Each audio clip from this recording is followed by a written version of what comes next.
China's legislature passes a new law designed to protect Hong Kong's security. Hello, I'm Anand Naidu, and this is The Heat.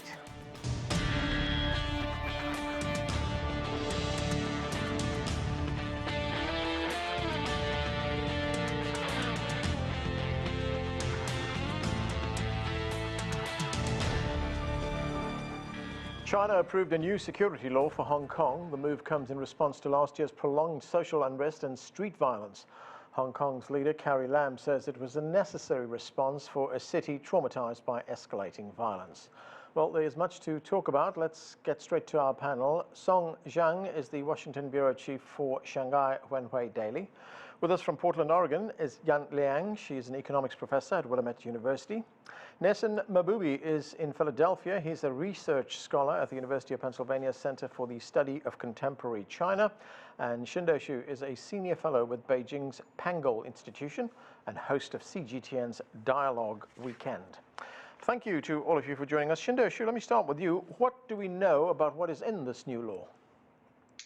Well, as expected, basically, as previous reported, the target says 4 types of criminal act, secession, terrorist activities, subversion of state powers, and collusion with foreign or external forces to present a threat to national security. And of course, it has more details about, like there are exceptional cases, very rare circumstances in which the central government, they have basically a presence in Hong Kong. They will deal with it directly. For example, in cases like, in cases Hong Kong cannot enforce legislation effectively. One good example would be like a Snowden case. For Hong Kong as a city, that's beyond their ability to deal with such a case. In that case, the central government will involve directly to handle the situation. So except for that, it has nothing to do with people's daily lives about freedom to speech, freedom to assembly, etc. No, it is not about that. It's really about very narrowly focusing on the national security in Hong Kong. So Qinduo Xu, who does the legislation then target? Well, it's a very few number of people, I would say.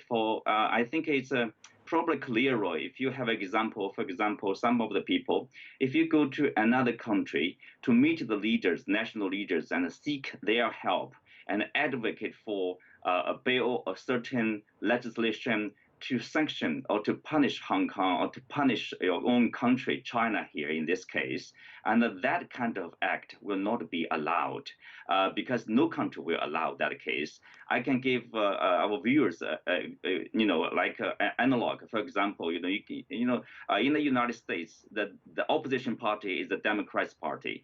Can you understand that Nancy Pelosi or Chuck Schumer somehow fly to Moscow to meet the national leaders there and ask and lobby Moscow to have a bill against the United States? Nobody will accept that kind of behavior because that's obviously collusion with the foreign powers against your own state.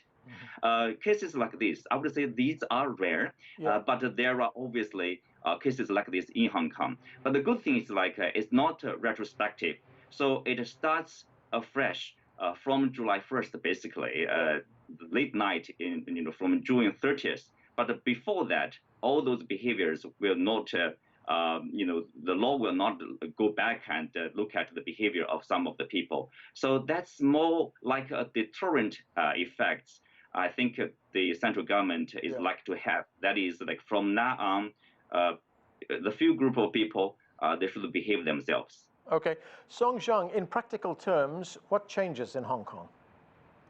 I think this law is going to make the situation in Hong Kong to be stabilized, and people will know what is the red line of the central government. And those kind of protesters, if they will come to the streets again in the future, they still can enjoy their freedom to do that, but they will know what kind of things they cannot do, what are the red lines of the government, and they cannot do those kind of violent things, attack people those kind of things, like what they did in the last couple of months. I will expect the society of Hong Kong will be much more like harmonious. Song Zhang, just one point on those red lines that you mentioned. You say that demonstrators or protesters would not be allowed to be violent or get involved in any kind of violence. Doesn't current Hong Kong law already cover those kinds of behaviors? I don't think so, because actually the current Hong Kong law is very ineffective in my observation in dealing with this kind of riots. Every time when we see those kind of protesters who involved in violence are being caught by the police, they will be immediately released. I think the Hong Kong local government was lacking, I think, the proper tools to deal with this kind of issue. Okay. Neysun Mahboubi, this new law was prompted by the demonstrations and protests in Hong Kong last year, some of which turned violent. At that time, protesters were protesting this proposal to send criminal suspects from Hong Kong to the mainland. Is that still an issue? No, I think those protests that occurred last year and were really pretty vibrant until maybe the COVID-19 crisis kept people staying more at home, were triggered by that particular proposal, but were more a reflection of an increasing sense of pressure in Hong Kong society, feeling that they were increasingly being pressured, and that the nature of the legal and political institutions there were slowly chipping away from what was initially promised at the time of the handover. And so, this new law, I think the comments so far that have been made in our discussion have suggested it's going to be very limited, that there's still going to be a robust right to protest. And, I certainly hope that that will be the case, but I'm not sure that we know that yet. Certainly the language is somewhat vague, and there is a message of control that's being sent here. And I think, at least from a foreign perspective, there's going to be a great deal of concern about what the actual real-life ramifications of this law are going to be in Hong Kong going forward, and how they connect to the concerns that drove the protests starting last year. All right, let's bring in Yan Liang. Yan Liang, Hong Kong, of course, is a global financial hub. It's also a regional base for many international companies. We have a lot of companies from the United States, from the United Kingdom, based in Hong Kong. These two countries, the United Kingdom and the United States, they've been very critical of this new law. In fact, this is what the United Kingdom's Foreign Secretary, Dominic Raab, had to say. Let's listen. The imposition of national security legislation on Hong Kong, rather than through Hong Kong's own institutions, lies in direct conflict with China's international obligations under the Sino-British Joint Declaration. And of course it would be bad news for all international businesses, but fundamentally not just for the people of Hong Kong, but for China, which is why even at this stage we would urge China to step back from the brink, respect the rights of the people of Hong Kong, and frankly live up to its international obligations through the Joint Declaration and to the international community. So, Yan Liang, do you think Dominic Raab's right there that this new law would erode Hong Kong's place as a financial center? I don't think so. I think there are many reasons that Hong Kong will continue to thrive as the financial hub of Asia. I think, first of all, this is a China solvent issue. This is internal matters. And so I think even though some countries like the US and UK seem to try to interfere with this China solvent issue, I think they are lacking really the substantive actions. They can't really do much to harm China or Hong Kong for that matter. The British government has offered to renew and expand the BNO visas for, passport for Hong Kongese, which is the British nationals overseas. And so that might, allow some Hong Kongese who don't want to stay in Hong Kong to be on path to, citizenship in UK. As for the United States, Mike Pompeo and also the Secretary of Commerce Department, Wilbur Ross, have talked about taking some concrete measures. But I don't think any of these measures are going to produce any material impacts to hurt Hong Kong's economy, let alone undermining its status as the financial hub.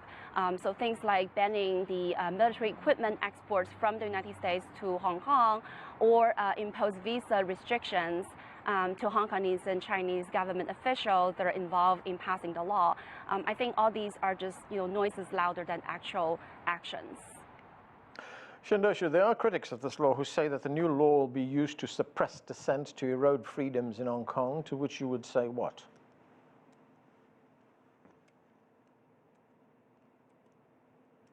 Qinduo, can you hear me? Oh, yeah, go ahead. I heard you. Sorry, I missed that. Yeah. No, it's not about the daily freedoms people enjoy in Hong Kong.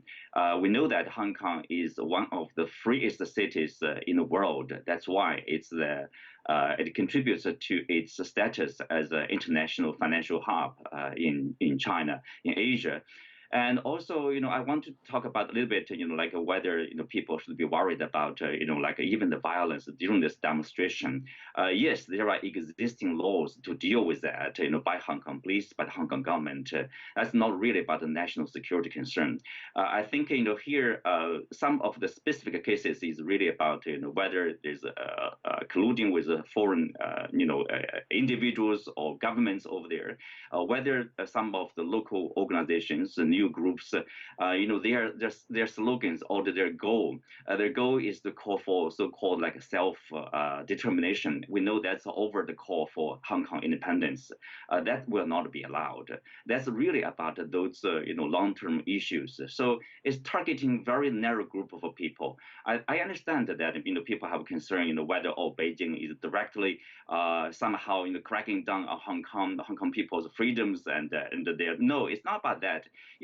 Beijing could choose to deal with those issues directly because, national security ultimately and primarily is the responsibility of the central government. But out of respect of the one country, two systems principle, out of respect for this high degree of autonomy and also Hong Kong people governing Hong Kong, these principles. Neysun Mahboubi, Hong Kong is, of course, officially a special administrative region. It's governed by the concept of one country, two systems, as we've just heard.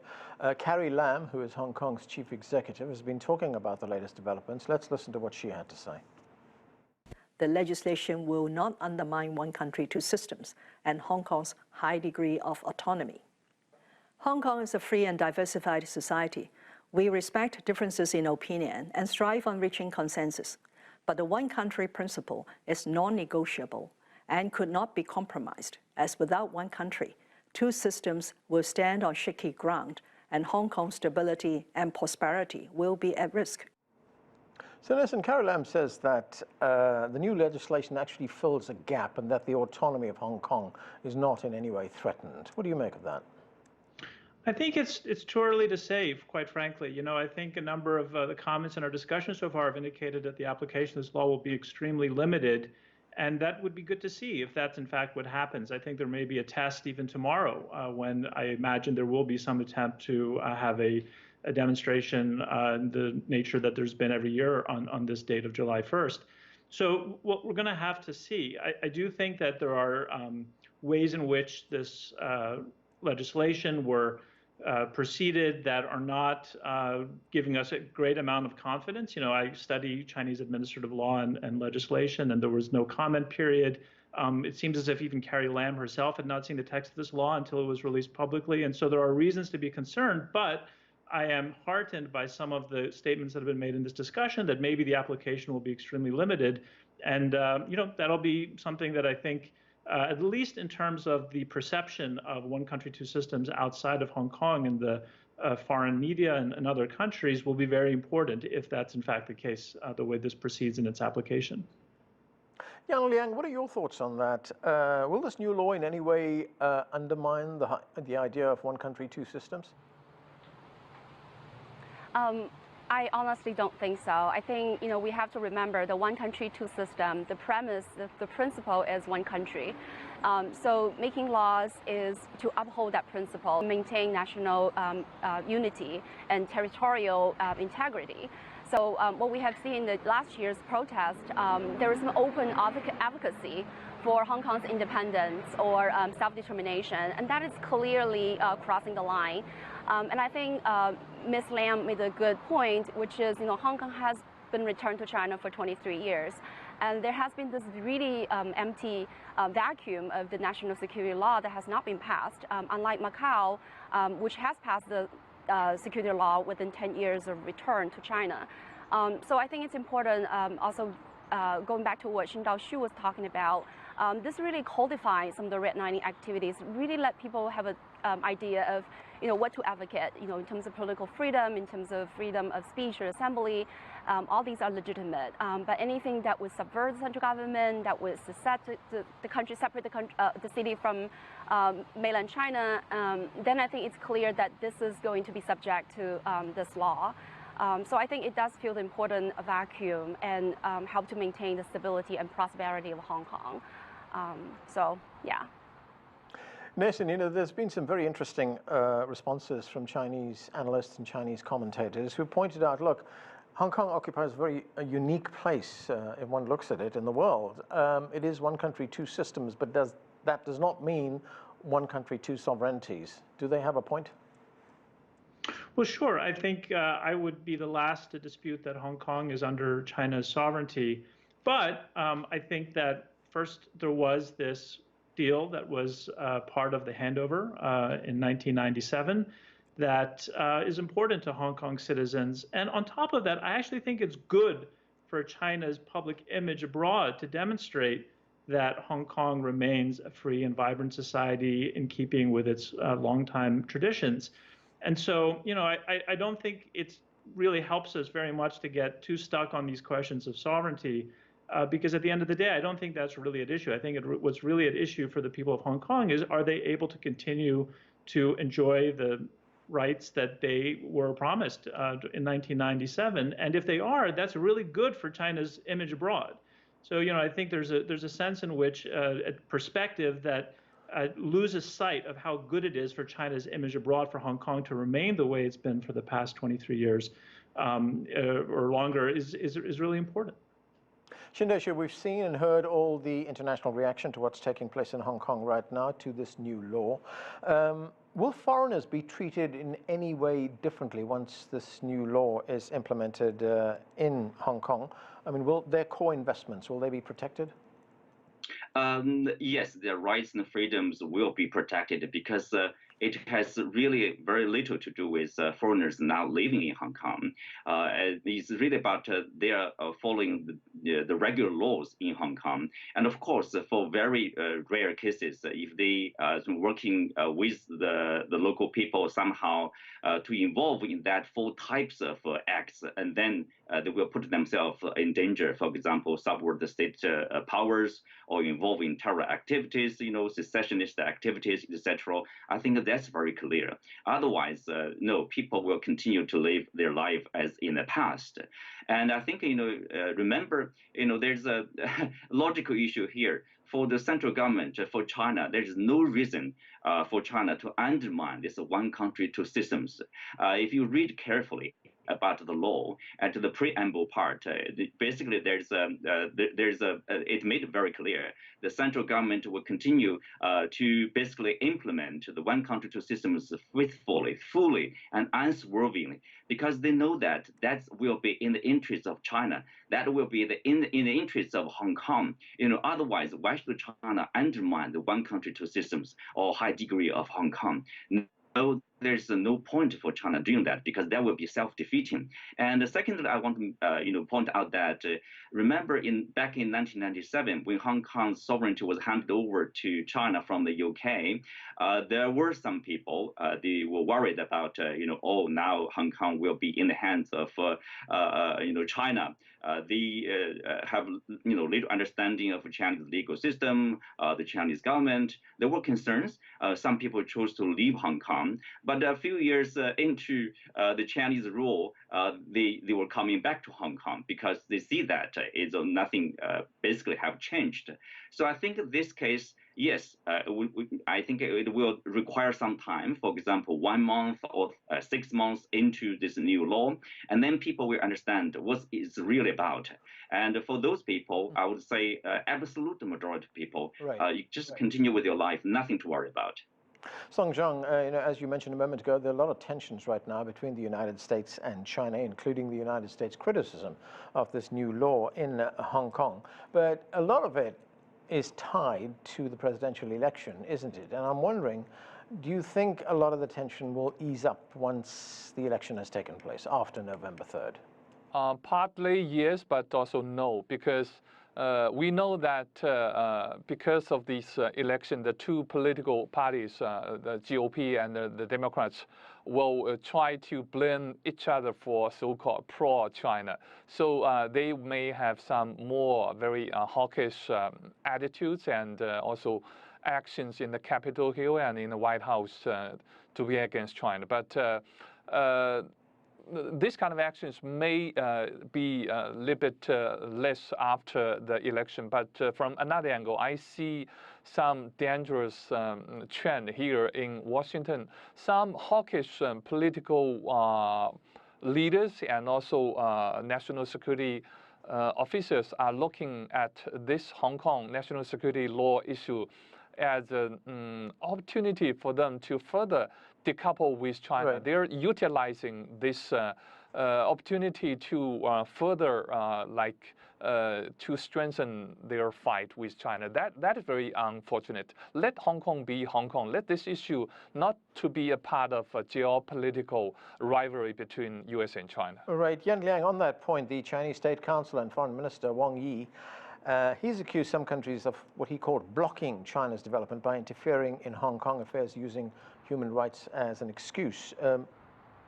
Does he have a point? Yes, I think so. I think a lot of these are, serving some sort of political purposes. It's clear that even though, the basic law does say that the national laws are not applied to Hong Kong, but there is a caveat, right, that the Annex 3, the laws that are pertinent to defense, to foreign affairs, and also relationships between the central government and Hong Kong, in these kinds of areas, the Chinese central government has a role to play. So I think there's no really legitimate protest or counteract from countries like the United States or UK accusing China for passing the security law for Hong Kong. But of course, the concern about how this law is going to be implemented, yeah. I think there are some valid concerns. So I think, the international community is watching closely, and I think, the Chinese government needs to make sure that this law is in accordance with the common law principle, and also make sure, things like appointing judges, right? Yeah. There is all concern about, whether foreign Right. judges cannot be appointed, but in the actual text, there's nothing said about that. And on the last point about, the U.S.'s movement on this, I think it's very interesting because, U.S. runs $37 billion of surplus with Yeah. Hong Kong, and there is the stock of foreign investment from Right. the U.S. to Hong Kong to the amount of $82 billion. Yeah. 1,400 firms of U.S. are operating in Hong Kong. So Right. I think it's very interesting to see how far the U.S. would go to hurt itself in order to stand with Hong Kong.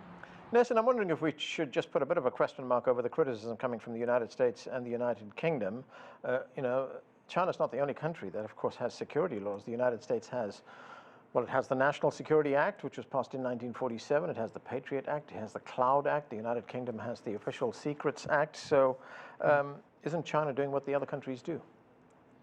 I mean, I think I want to avoid falling into this trap of what we call sometimes whataboutism. I think it's possible to critique things in this country as an American, and also to critique things in China or in Hong Kong as a Chinese scholar of, as an American scholar of Chinese law. And so I'm not that interested in kind of going down that kind of route. I did want to say, though, as it pertains to the larger U.S.-China tensions, I think this is an important moment. I think it's important to understand both how it's being deployed by this particular administration now in terms of their rhetoric about China, but it's also something that is going to influence attitudes more broadly than just this administration. Right. And I think that's going to be important to keep an eye on. It's not simply what the Commerce Department maybe announces or what Secretary Pompeo announces, it's how it affects perceptions in the longer term.